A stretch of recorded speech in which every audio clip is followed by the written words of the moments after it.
Hello guys. तर बघा guys, तुम्हाला मी दाखवते. तुम्ही काय कमेंटमध्ये विचारलं होते की तुम्ही झाडांना काय घालता. तर मी झाडांना काय घालते सांगते. माझ्या झाडांना मी कुठलंच औषध वापरत नाही, या कुठलंच बाकीचा म्हणजे विकतचा खत कुठलाच वापरत नाही. तर हे बघा, हे आपलं भाजीचं आहे ना, हे भाजीचं हे सगळं जे निघालेलं असते आपलं. आता हे बघा कैरी, म्हणजे आता गोड लोणचं करायचं आहे. हे बघा, गोड लोणची करायची आहे कैरीची. आणि आपले हे शेतातले कैरी आहे. तर तुरट लागाय नको म्हणून मी ही कैरीची साल काढलेले आहे. लोणचं करताना आपण साल काढत नाही, पण हे कवळे असल्यामुळे तुरट जास्त लागते. तर त्यासाठी मी याची साल काढून हे बघा बारीक बारीक तुकडं करून ठेवले. तर मग हे असं हे शेंगाच्या साली, बटाट्याचं तर जास्त मी काही काढत नाही. हे बघा, बटाट्याचं जास्त असं खराब जर असलं ना तर तेवढंच काढते. आणि पोरींला पण सांगितलेलं आहे. हे बघा, हे कैरीचं आपले कुईचं भाग, आणि हे फ्लावरचा चुरा, टमाटरचा असू द्या. तर असं सगळं म्हणजे किचन वेस्ट जे काही पण निघू द्या, आपलं मिरचीचं असू द्या, कोथिंबीरचं असू द्या, म्हणजे जेवढं काय आपल्या भाजीपाल्यात लागतं आहे ते सगळं झाडाच्या साईडला एका कडेला खड्डा करून ठेवलेला आहे. त्या खड्ड्यात मी टाकत असते आणि त्याच्यावर राख टाकायची, त्याच्यावर माती टाकायची. मग ती एकदम मऊ होऊन जाते. आणि ती खत आहे ना, मग झाडांची जरा माती साईडला घ्यायची झाडांच्या बुडातली, आणि ती खत पसरायचा, आणि मग माती साईडला जी घेतलेली आणि त्या झाडांच्या बुडात सरकवायची. तर असं माझं हे आपला ओरिजिनल खत आहे झाडांसाठी.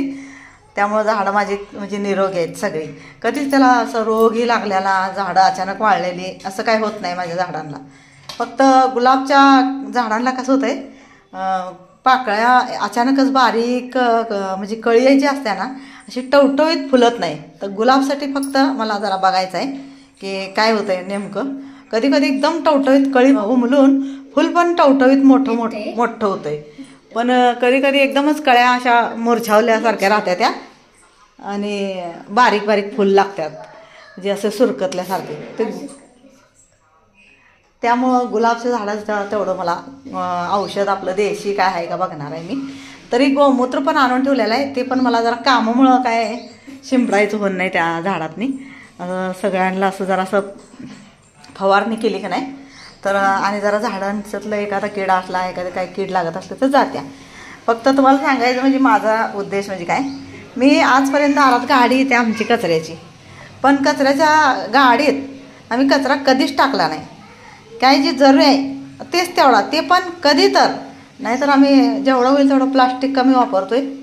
आणि आपलं बंबमध्ये जाते कागद, हे आपले बॉक्सेस असतात ते सगळं, आणि आपले जुने जे कपडे असतात कॉटनचे कपड्याचे चिंध्या जे असतात ते चूल पेटवायला वापरतोय. आणि बाकीचं सगळं हे जे आहे ना किचन वेस्टमध्ये जाते. तेव्हा गाडी आल्यानंतर आम्हाला काय असं धावत पळत जायला लागत नाही कचरा टाकायला.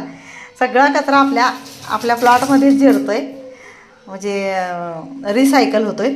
त्यामुळं त्याला काय टेन्शन घ्यायला लागत नाही की कचऱ्यावाली येईल. आणि साठवल्यावर काय होते सांगते तुम्हाला, कचरा जर आपण साठवला ना, आपली जागा असून जर आपण कचरा साठवून जर बाहेर टाकला ना तर ते कचरा पण साठवून ना वास मारतो. कधी नाही आपल्याला टाईम मिळाला काय झालं तर मग ते कचरा साठवून ते गाडीची वाट बघण्यापेक्षा आपली जर जागा असली तर झाडात आळं करून ठेवायचं गोल, आणि त्या आळ्यातच एकदा, आता ही झाड आहे समजा, ही झाड आहे एक तुम्हाला दाखवते, ही झाड आहे तर एकदा ह्या साईडला टाकायचं, असं माती साईडला काढायची, ह्या साईडला ही असा कचरा असा टाकायचा आणि त्याच्यावर माती झाकायची. नंतर एका साईडला ह्या साईडला एकदा असं मोकळं करायचं, माती साईडला काढायची, त्यानंतर हे असं किचन वेस्ट टाकायचं आणि मग माती झाकायची.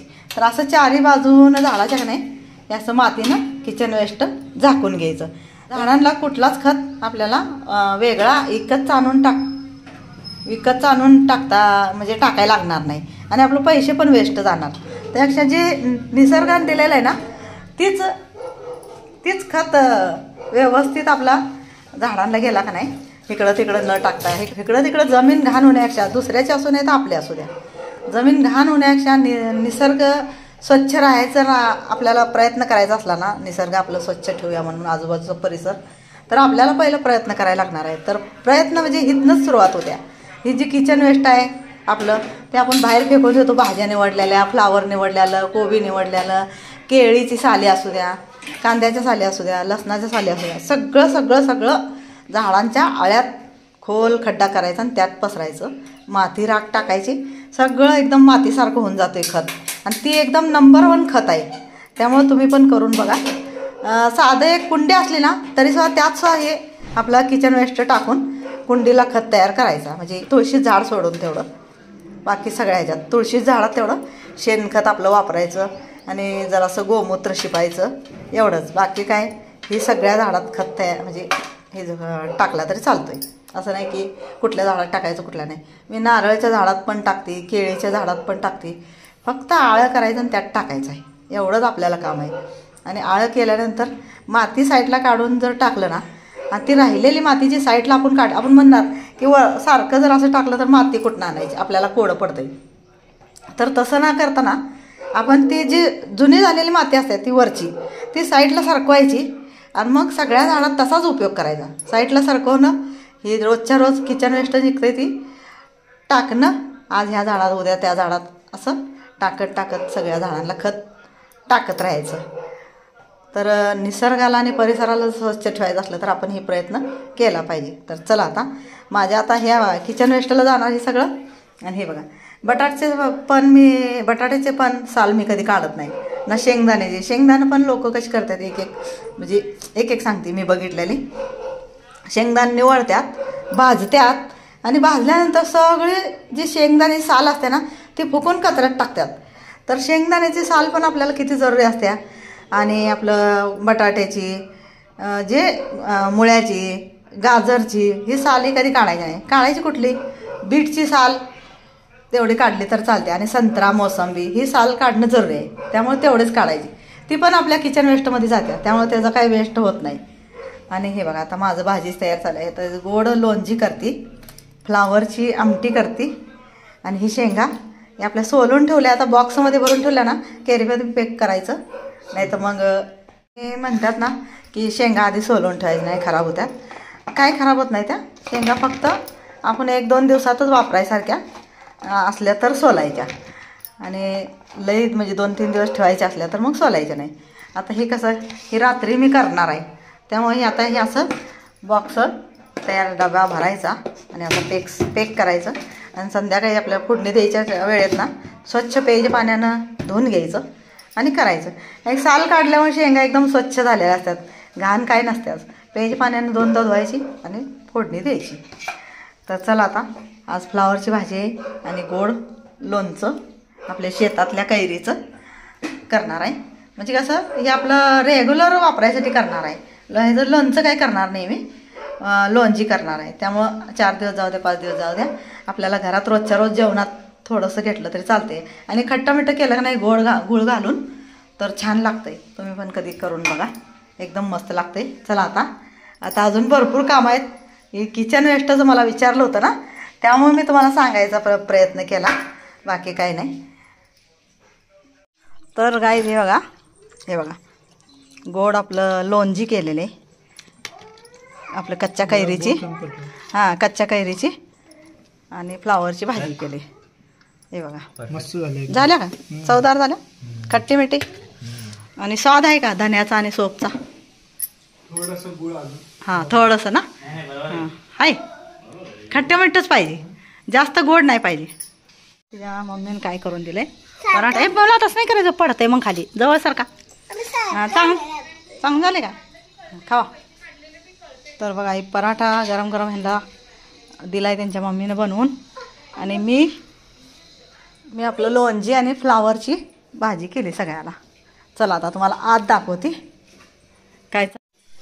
हे बघा मस्तपैकी पराठा चालू आहे. म्हणून तेल सोड जरा इथं आधी साईडला. सकाळी चिरून ठेवलेला, जी छिलत होती तुम्ही बघितलं आहे. तर असं साल काढून घेतली आणि आपलं पाण्यात ना थोडंसं एक गिलासभर पाण्यात मीठ आणि आपलं गूळ टाकून त्यात ही आंबा बारीक बारीक तुकड करून शिजवून घेतली. आणि त्यानंतर वरनं तडका टाकला आहे. तर वरनं तडका कशा टाकला तर धन, सोफ आणि आपली लाल मिरची ह्याचा तडका दिलेला आहे, थोडीशी मोहरी. तर छान झाले बघा, गोड भाजीसारखंच एकदम पातळ रसा केला ना तर मुलं सुद्धा चपाती लावून खातात. तर हे आपल्या शेतातल्या कैरीची लोणजी आहे. आणि किती दिवस टिकतंय? हे 8 दिवस टिकतंय, त्याच काय नाही. असं फ्रीज खाल्ल्यानंतर झालं ना खाऊन की फ्रीजमध्ये ठेवलं तरी चालतंय. आपण लागेल तसं घेऊन फ्रीजमध्ये ठेवून टाकायचं. आणि हे बघा इकडं मी फ्लावरची भाजी केली आता जेवायला वाटले दोघांना. काका जेवल्या, आता मी आणि आम्ही 3 जणी राहिले.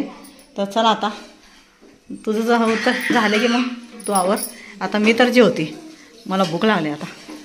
आणि आज जरासं ऊन लवकर पडले बघा. आता 2-4 दिवस पाऊसच येत होता ना, धडाम धडाम पाऊस. हां गरम आलं तुम्हाला, चांगलं आहे म्हणून. चला गाईज आता जरा बाहेर जाऊन येतो. काय झालं तुम्हाला सांगते मी, दाखवते. तर तयारी विहानला फेरे मारायला लागते पहिलं. तर हे बघा ही मटका असा ठेवलाय ना, मग खालचा पिंप आहे का नाही, हे बघा पिंप आहे ती काय होते गंजायला लागलाय पाणी पडून. आणि असा इथं ठेवला, इथं कट्टा आहे मस्त, कट्ट्यावर ठेवला ना विहान सारखं दगड काढ ताट काढ असा करतोय. त्यामुळे त्यासाठी इथं असं वर ठेवलाय. पण ती पिंप खराब व्हायला लागलाय. तर मग म्हणलं आता एक ह्याच्यासाठी ते आपलं सळीचं मिळतंय ना, तसलं एक इथं आणि एक शेतात बनवून आणायचं आहे. ती पण आणूया. आणि जरा बाजारात काम आहे, तिकडं पण जाऊन यायचं आहे. तर चला आता जाऊन येऊया बाजारात. आणि मग तुम्हाला काय आणलेलं बाजारातनं काय काय आणणार आहे, काय काय नाही आल्यानंतर तुम्हाला दाखवते. आणि आता हे बघा पहिलं फुल अनंतचं मला बॅक कॅमेऱ्यात दाखवते. अनंतचं पहिलं फुल आले अतुल. मग कालच रात्री उमललं होतं. हे बघा कळ्या, आता हे सगळं हे कळ्या आहेत. ही आता कळ्या छाटून जून महिन्यापर्यंत चांगली फुलं असतात. हे बघ कळी किती मोठे इथं पण, हे बघ हे भरलंय सगळं कळ्यानं. आणि हे बघ हे अशी खाली होती ना फांदी, तर मी जरा वर अडकवली. म्हणलं सारखं गाड्या हे काढायला लागतात ना, तर मग हे होतंय. आणि किती छान आहे बघा. हे पांढरं आपलं कमळ असतंय तसंच आहे.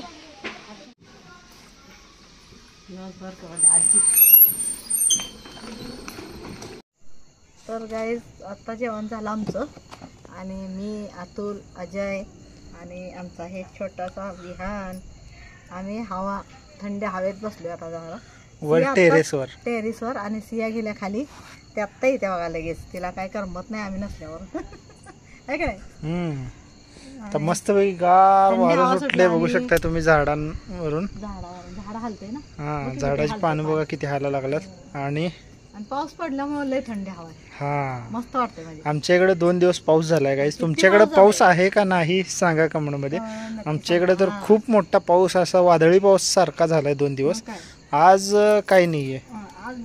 आज नव्हता, पण असं वाटलं येतोय का काय. तर चला